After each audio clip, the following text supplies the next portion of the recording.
Assalamualaikum warahmatullahi wabarakatuh. Saya Dini Istiafatri Sukma dari kelas A, kelompok 9, bab 9, Komisi Pengawas Persaingan Usaha dan Penegakan Hukum Persaingan di Indonesia. Di sini saya akan membahas mengenai bagian hukum acara persaingan usaha dan hukum acara di KPPU. Yang pertama, saya akan membahas mengenai hukum acara persaingan usaha. Pertama-tama ada pengalaman Jerman, eh, di mana di sana itu terdapat Bikarta, yang mana Bikarta itu merupakan lembaga independen yang bertindak sebagai badan anti monopoli Jerman di bawah Kementerian Ekonomi Federal. Meskipun berada di bawah kementerian, Bikarta memiliki otonomi dalam memutuskan suatu kasus persaingan usaha tanpa pengaruh eksternal. Nah, Bikarta ini berfungsi sebagai peradilan tingkat pertama dengan prosedur yang diatur oleh Undang-Undang Kartel. Nah, keputusan Jakarta ini dapat diperiksa oleh pengadilan tinggi di Düsseldorf dan kasasi dapat diajukan ke Bundesgerichtshof di Karlsruhe. Nah, proses beracara Jakarta ini melibatkan saksi, pengambilan keputusan yang tidak dapat dipengaruhi oleh siapapun, dan mempertimbangkan inisiatif Jakarta serta laporan dari pihak tertentu. Selanjutnya, siapa saja pihak-pihak yang terkait atau yang menghadiri suatu proses sidang pada BKT? Yang pertama, ada pihak yang mengajukan perkara. Yang kedua, eh, ada setiap pribadi dan asosiasi-asosiasi yang mana kepentingannya sangat dipengaruhi oleh keputusan dan juga orang-orang atau asosiasi-asosiasi yang dipanggil oleh Bikarta. Kemudian yang ketiga, ada anggota-anggota kartel, pelaku usaha, asosiasi pelaku usaha, atau asosiasi profesi yang dilaporkan. Kemudian yang keempat, ada pihak-pihak yang melakukan merger dan akuisisi. Selanjutnya ada kewenangan BKRTA dalam menangani sebuah kasus. Jika suatu kasus diajukan kepada BKRTA dan dianggap layak untuk diselidiki, maka seksi pengambil keputusan akan melakukan penyelidikan. Nah, Bikarta ini memiliki kewenangan melakukan semua penyelidikan, mengumpulkan bukti penting, memanggil saksi dan saksi ahli, dan mendokumentasikan pernyataan saksi secara tertulis. Nah, Bikarta ini juga dapat meminta pengadilan negeri untuk menyumpah saksi-saksi jika diperlukan untuk mengungkap kebenaran pernyataan. Kewenangan BKRT selanjutnya ialah dapat menyita barang sebagai bukti yang penting untuk penyelidikan kasus. Nah, penyitaan harus diumumkan langsung kepada pihak terkait. Dan dalam 3 hari, BKRT harus meminta persetujuan pengadilan untuk penyitaan. Jika ada penolakan atau keberatan, hal tersebut dapat diajukan kepada pengadilan negeri yang berwenang untuk memutuskannya. Nah, BKRT ini dapat meminta informasi dari perusahaan dan asosiasi ekonomi, serta memeriksa dokumen-dokumen yang relevan pada jam kantor. BKRT juga dapat meminta informasi dari asosiasi ekonomi dan asosiasi profesi mengenai anggaran dasar dan keputusan-keputusan yang penting dalam konteks undang-undang kartel. Kewenangan BKRT selanjutnya yaitu sebelum mengambil keputusan, BKRT mengadakan sidang lisan untuk mendengarkan pendapat para pihak yang terlibat dan wakil lingkungan ekonomi terkait. Nah, sidang tersebut juga dapat dilakukan dalam kasus-kasus tertentu tanpa persidangan lisan jika disetujui oleh semua pihak.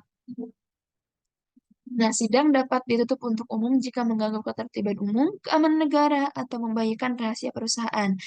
Setelah BKRT mendapatkan bukti-bukti dan informasi terhadap suatu kasus tertentu, maka BKRT akan memutuskan perkara tersebut. Selanjutnya, keputusan-keputusan BKRT disertai dengan alasan-alasannya dan pemberitahuan mengenai sarana hukum yang diatur oleh Undang-Undang Administrasi.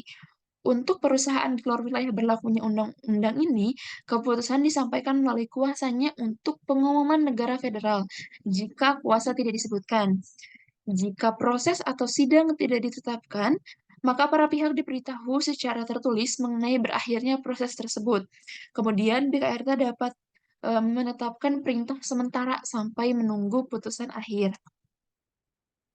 Selanjutnya mengenai banding. Nah, keputusan BKRT bisa diajukan keberatan atau banding ke Pengadilan Tinggi BKRT.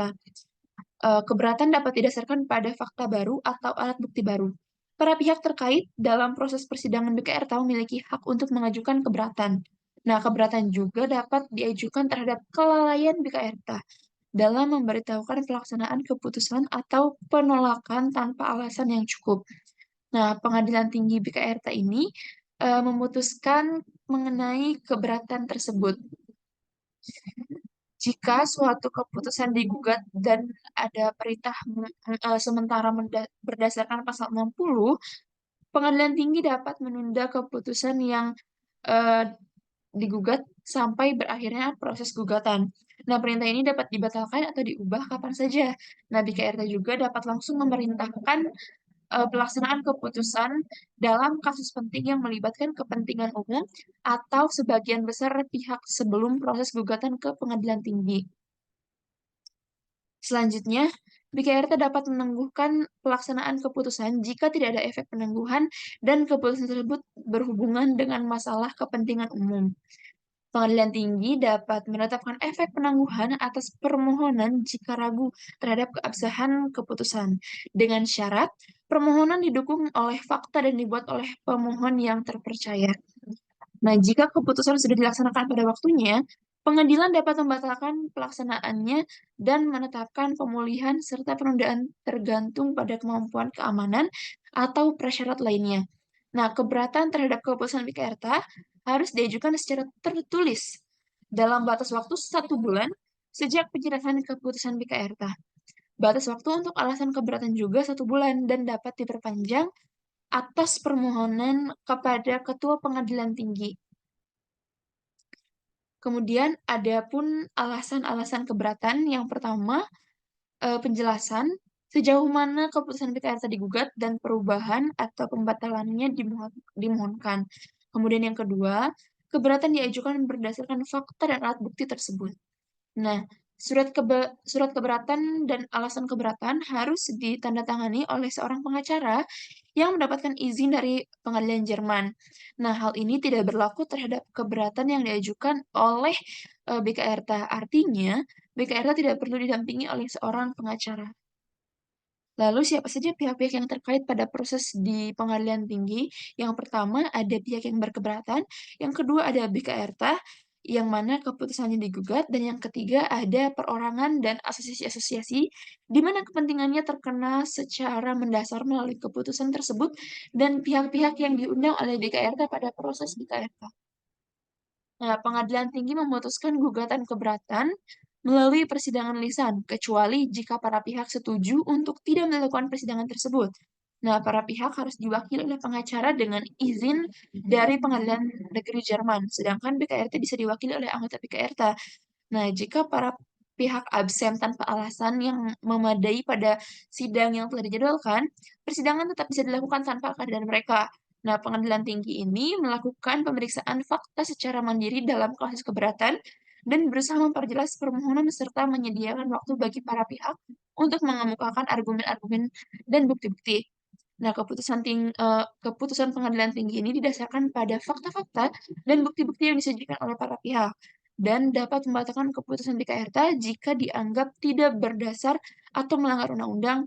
Penolakan atau kelalaian BKRTA dapat mengakibatkan perubahan keputusan yang diajukan. Selanjutnya mengenai kasasi. Kasasi ini dapat diizinkan apabila yang pertama untuk memutuskan suatu masalah hukum menjadi arti yang sangat mendasar, atau yang kedua memerlukan contoh hukum atau jaminan suatu jurisprudensi yang standar. Nah, mengenai izin atau tidak diizinkannya kasasi ditetapkan di dalam keputusan pengadilan tinggi. Tidak diizinkannya kasasi harus disertai dengan alasan-alasan yang mendasar. Selanjutnya, kasasi yang tidak diterima dapat digugat secara terpisah. Nah, Mahkamah Agung memutuskan dalam suatu keputusan dengan alasan-alasan tanpa sidang lisan, kasasi tersebut harus diajukan secara tertulis ke pengadilan tinggi dalam 1 bulan setelah penyerahan keputusan yang digugat. Nah, prosedur kasasi ini mengikuti ketentuan yang diatur dalam undang-undang, termasuk nasihat dan pemungutan suara. Keputusan Pengadilan Tinggi dengan menyerahkan keputusan Mahkamah Agung memiliki kekuatan hukum jika kasasi tidak diizinkan. Jika diizinkan, batas waktu kasasi dimulai dari penyerahan keputusan MA dan menjadi hak BKRT.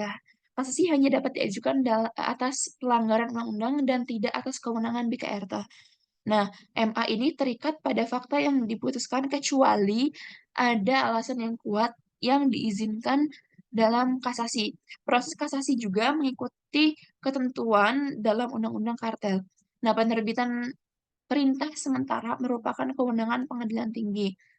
Selanjutnya, pembahasan yang kedua mengenai hukum acara di KPPU. Hukum acara di KPPU yang mengatur proses penanganan kasus-kasus pelanggaran persaingan usaha telah mengalami beberapa perubahan sejak tahun 2000. Awalnya diatur oleh SK nomor 05 garis miring KPPU garis miring Cap garis miring 9 garis miring 2000. Kemudian diganti dengan Perkom nomor 1 tahun 2006 dan terakhir Perkom nomor 1 tahun 2010. Untuk memahami hukum acara ini, penting untuk memahami struktur dan isi putusan KPPU. Meskipun tidak dijelaskan apakah dapat menggunakan eh, hukum acara KUHP jika ketentuan yang berlaku dirasa kurang memadai dalam praktiknya. Nah, KUHP ini digunakan oleh KPPU karena proses penyelidikan dan pemeriksaannya tidak ada dalam hukum acara perdata. Nah, KPPU ini mencari kebenaran material terkait pelanggaran persaingan usaha, bukan hanya kebenaran formil seperti dalam hukum perdata. Proses KPPU melibatkan pemanggilan pelaku usaha yang diduga melanggar, memberi kesempatan untuk pembelaan, dan melakukan pembuktian dengan saksi, ahli, serta akta sebagai bukti. Dari proses ini, KPPU mengambil keputusan berdasarkan kebenaran material yang didukung oleh bukti nyata dan keyakinan yang kuat, serta tidak hanya mengandalkan formalitas hukum. Sekian presentasi dari saya, mohon maaf apabila ada kurangan. Terima kasih atas perhatiannya. Wassalamualaikum warahmatullahi wabarakatuh.